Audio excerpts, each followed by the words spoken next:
Hi, my name is Ashley Risch, and this is my lab number 3 assignment over my home router configuration. So the first thing I'm going to do is connect to my router. I've already gone to the appropriate address, which is 192.168.0.1, which is my router's gateway number.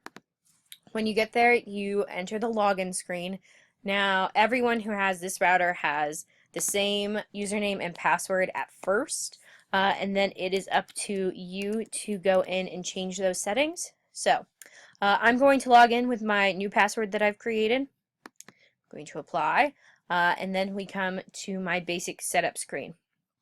Now, if this is your first time logging in, you're going to want to change your password because everyone, again, who has this router gets the same username and password. So for security reasons, changing the password is definitely something you would want to do. So to do that, we would just start on the home page, which is under Basic Setup, and we would go to Change Password. And I would select Change Password. I would take my old password and then what I want my new password to be, and I would click Set.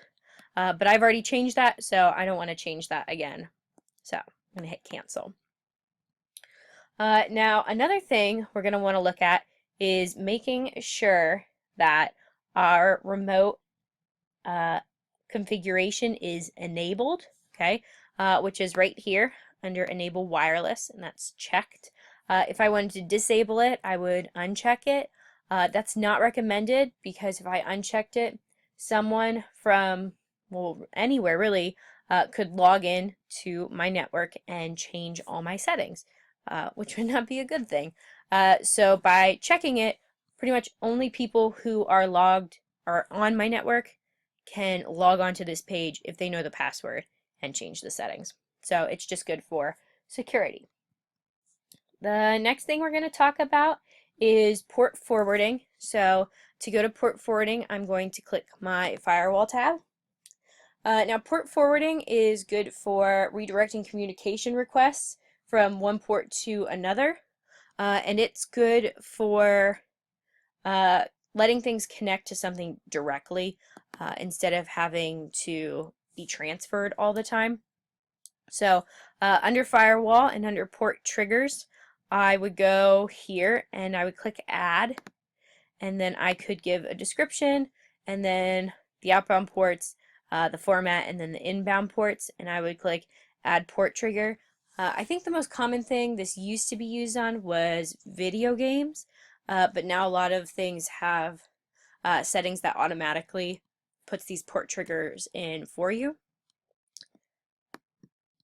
And then the last thing we're going to go over is the DHCP configuration. So to do that, I'm going to go to the WAN setup. And then at first I'm under the dynamic settings, and we can see that right now my DHCP is enabled. The IP address, the subnet mask, and the gateway address. And then also you can go to static to look at those settings. So right now I don't have my static IP enabled, and that's just the default setting. So it says under here that you would only want it if your internet service provider gave you an IP address that never changed, but otherwise it's not very common. And DHCP is good for assigning IP addresses. So to look at my assigned IP addresses, I would go to my LAN setup and then DHCP. And we would wait for it to load. And so here we can see currently everything that is being used on the network I'm on and what their IP addresses are.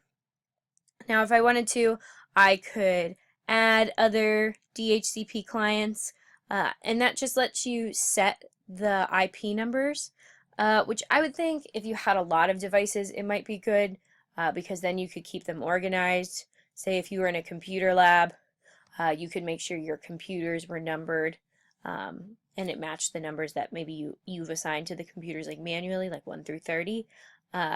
And then, you know, if you had iPads too, you could number them with a certain system. But I think that does it for my home router configuration. So thank you for watching. Bye.